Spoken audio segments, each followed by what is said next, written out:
Hi people, this is Gio of Aroundtable and Gio's Real World. And today I'll be talking about Antman and the Wasp in Quantumania, the movie, and it got 42% on Rotten Tomato and 82% in likes. And for myself, the reason I got a ticket, popcorn with extra butter and a drink for give or take on $20, I was in low 60s. If I was influenced by the drink and the popcorn, I would join the Rotten Tomato. So anyway, so this is the third installment of the Ant-Man universe. So you have the same crew as 1 and 2, except now you have Jonathan Morris playing as Kang, okay? Now, to that point, I always wonder why they made Scott Lang Ant-Man right away. Because if you go to the round table, Geo's Avengers movie, Geo's Way, I make Han Pymith and Janet Van Dyke already become, like the comic book, the original members of the Avengers. The original crew that started the Avengers, okay? But I was based more on the Ultimate Avengers because in there, the Wasp, she's Asian. Yes, not black, not white, not Italian, but Asian.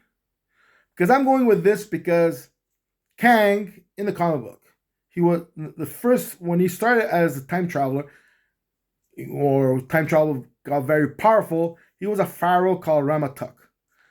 His ultimate future that we know so far is Immortus, and in between was Kang, and there's a lot of in between, okay? So when you see Jonathan as a pharaoh, the geek squawk in my brain didn't like it. He doesn't look like a pharaoh. A pharaoh is supposed to be from Egypt. Or anybody from Northern Africa to the Middle East. From Iran, Iraq, whatever country you want to prefer. You know? Why? Put another color. Stop being black and white. Yeah, I'll say that. Because there's a lot of beautiful colors in this planet. There is Aboriginals. There is the Pacific people, from the Hawaiians to the Philippines and everything. You have the Asians. You have the Trinidad, Pakistani, India. You have so many Latinos. Why stay on the black and white TV version over here of skin? So anyways, that's one thing I'm going to talk about today. So it starts. I'm going to go back to the movie. And here you have Paul Rudd, light stepping through the sidewalk. And I got the worst EGBG in my life. I go, why are these wounds opening? Because my top 5 worst movies of superheroes, one of them is Spider-Man number 3 with Tobey Maguire's, the whole movie of Venom and everything. And especially when he's dancing that disco song in the middle of the street. I go, what a bunch of stupid. I'm supposed to freak out on this? Doesn't make sense. It's stupid. And sitting with this. And there was an old man in the Quantumania, and it's like he was replacing Stan Lee. I go, okay, maybe this is to try and say, it goes like, because the first 2, they made it so family friendly.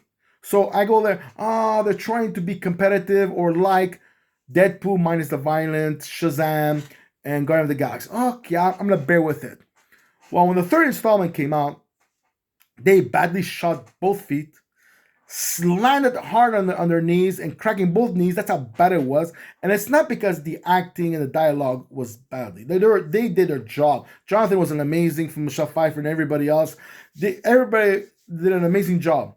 It's from the directors to the writers of the story plot and all the way to the guys on The Office. They destroyed. Because this Kang is supposed to be the next phase of the Avengers or Marvel. And I don't feel threatened at all. Because when the movie came out, if you ask anybody, 90%, if you tell them Dr. Doom teams up with Iron Man to fight against Kang, who would win? Everybody would say Kang will lose, it'll be Iron Man, and Dr. Doom would win, okay? But when you look at the timeline and the arm, how it's supposed to be, sorry, Iron Man and Dr. Doom is like there'll be as a plain version of their armor, it will be close to the Red Baron. Kang is supposed to be state-of-the-art jet plane, not today, not surpassing 100 years. And I'm being mean saying 100 years. It's more than that, okay? That's how advanced his armor is supposed to be technology. His armor is supposed to be through things that Iron Man and Dr. Doom would wish. Like Dr. Doom, when the fire is both hands, energy from his hand, he could do with his little Twinkie.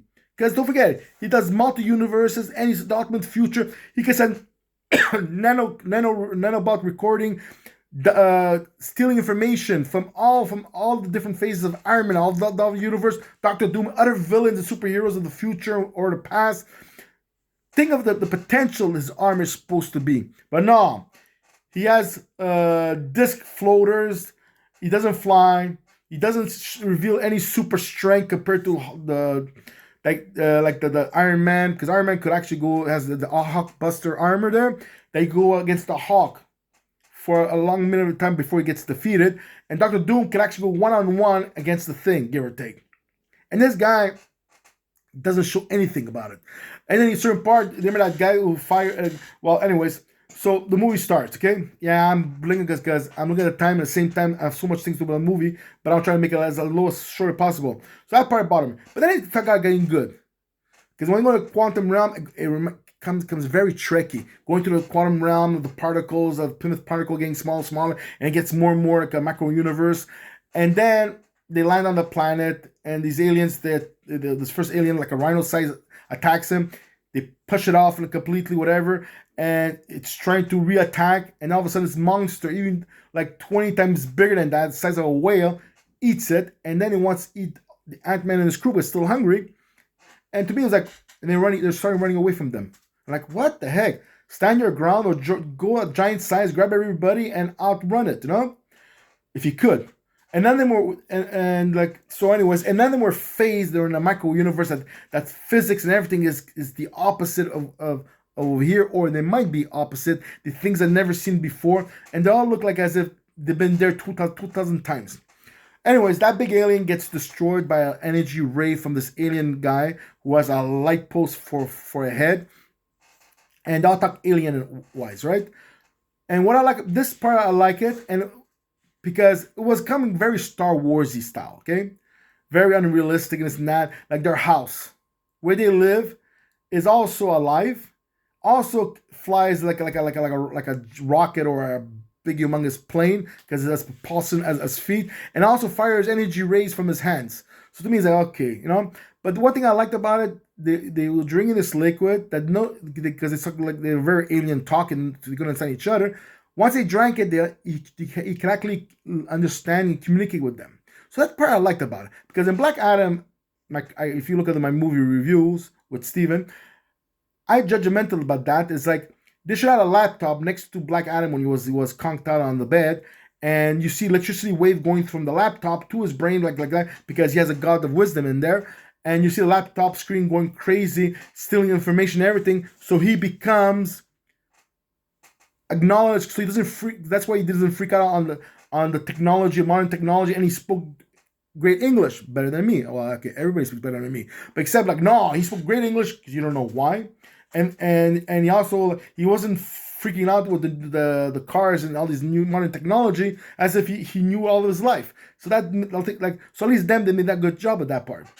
So the whole part is that part got good, but the alien race and that, and I was waiting for a Micronaut. Yeah, the micro universe. Or the Bug, or the Acro Year, the one that goes half a horse there. No, because Marvel had the rights before. No, I know if they lost it or not, or they lend it to another company, whatever. If they lost it, create something like it looks like the Bug, different color, and the Acro Years. So people are like, oh my god, it's like a micro universe. That would have been not bad, but that was my opinion. So, anyways, and then Kang. What? He doesn't freak me out at all. At a certain point, he fires his hand full blast to the lamp head, and he kills him. Okay, he should have been doing that with his Twinkie. And his armor is supposed to be like liquid form. That he's able to create arms and everything. Now, the reason thing is they say, because they should have said, that's what I would have done. In through the movie, or when he was talking to the Wasp in the beginning, when he crashed on the micro universe and the quantum universe, and that he goes there. Yeah, my armor is at 10% because I had to use a lot of this energy to keep my time capsule intact and land crashed as gently as possible, so I can refix it to get out of here. No, so then you say, his armor's in 10%. Will justify why he's not that strong. And he goes, once I escape here, I go to my secret fortress.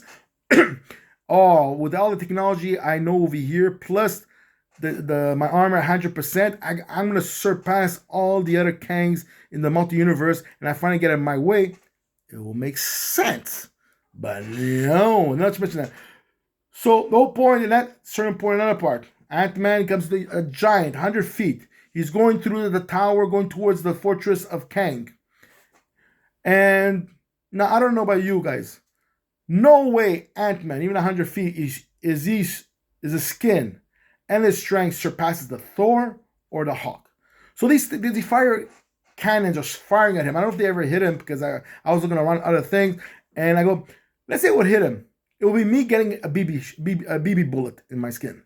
So I would bleed. It would hurt. It would pinch like big time. It wouldn't penetrate my skin a lot, but at least I'll be bleeding. But here he's like bang, bang, bang. He's going around. I didn't feel the vibe that I don't know, the energy of the action didn't make sense. Then MODOK, okay, that's the guy with he was the big villain. He was created by AIM, and that was the biggest villain for one of the biggest team villain for Captain America. And then after he ends up coming up the big villain, and then he becomes the leader, and he also a lot of times he confronts the Hawk and everything. So I found videotapes of MODOK. And this is his family album. Look, yeah, this is the one. Here it is. Look, this is a tech that I clacked there. This is a Quebec TV video show. Yeah, this is how MODOK looked like. How can you take it seriously? I'm looking at it like, okay, am I supposed to laugh the way he looks and everything? He reminds me of the Tic Tac. This was a thing on the internet. It was really originated from Quebec. It's hilarious. I bought it because a lot of them I missed and all that, or I want to remember and everything. And didn't make sense. Even MODOK didn't make sense the way he acted and looked. And then when the ant appeared, they say, come on, quantum realm, that time goes even slower than where they are. See, now, if they would have made him Hank Pymith, who was Yellow Jacket, as I said, Giant Man, Goliath, and the jacket and everything, he would have go, look, let's go into that little realm. Time goes slower. Faster. So I can create armors for all of us that were able to go on a standstill to their Kang of their movie, kind of sense, right? Because they didn't do the 10% thing. So let's go their version, okay? So Hank Pymith, because he's surpassed intelligence compared to what's called Scott Yang, okay? So you'll create the new improved Yellow Jacket or something else. That's like all the armors you give to Wasp and whoever's with him that surpasses Iron Man and Doctor Doom's armor. Created from the quantum realm with Earth technology and everything. So when they fight, they're able to stay in a standstill, even though Kang is superior. But the reason that the numbers and the ants attacking and all these alien races, they were able to defeat him, right? And the armor gets to have destroyed and everything. Some pieces get destroyed. So when they go back to the Earth version, their armor is useless because they cannot repair it because they don't have the quantum technology. So automatically, Hank Pymith will go ballistic because he wants to go back to where he was before. Because he wants to be as powerful as he was because he was more powerful. His armor was more powerful than Iron Man and Doctor Doom combined, kind of sense. So doesn't even want to be. So he's gonna make more different costumes, like in my version.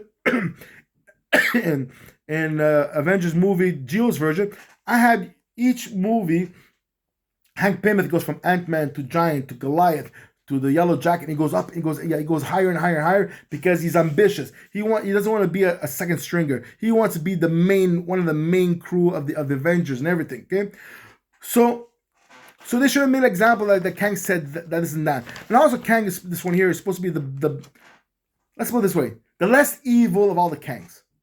So they should have said, like this Kang should have said, look, this is my version again. That all the Kangs got together, they imprisoned Immortus because he was balancing all the multi-universe. Him being in prison in this warp thing, I gotta escape free so he could put back to order from all the rebellious Kangs there is. That would make more sense. No, they have Immortus, they have the Pharaoh and other Kangs together, all in this arena and everything of thousands and thousands of Kang, all agreeing with each other. It's like it's too much. It's like a vegetable soup with too many vegetables that nothing makes sense. Simplicity is at its best. And that bothered me big time. And then with the ant, now with the quantum, the ant people, okay, the real ants, they're size of the elephant. Because in the movie, the ants, with size of elephants and cows or whatever, they're the one who kind of defeated Kang. Not Ant-Man and his crew, them, okay? And they were powerful enough. This and that. Now, once they go back to their own realm, they expand, because queens make more queens and more queens and more queens. Now they know they're ants, they're like humans. Besides eating vegetable, they're eating carnivores. So now they know there's food on both sides. Don't they want to invade the quantum realm later on? Like, ants are just like humans. They want to expand, they get bigger and bigger and bigger. So when these ants, these technology, advanced, intelligent ants, become the Ultrons of Hank Pymith, but on the quantum universe. So you see, there goes the other thing, and they could have mentioned that, but Hank Pym's like, oh look, they're so smart, and I never knew they were this way and that way. So, anyways, so now you got all the MODOK and this and that. That's my version, 60 minutes. I'm gonna let you go. So, Gio from the Roundtable and Gio's Real World. I hope you liked it, because I can't stand what I did because it took too long to explain the whole thing. But enjoy the trip. Like I said, people seen it, but people didn't see it. When you see MODOK, think of these guys. Because, man, you'll be laughing like I did. I was laughing, but I was laughing in frustration. What the heck were they thinking? Because if you see MODOK in the comic books, he looks like an evil BBB alien, okay? That's all bad words, so you fill up the blank. So I'm out. Take care, you guys, and enjoy. Bye-bye.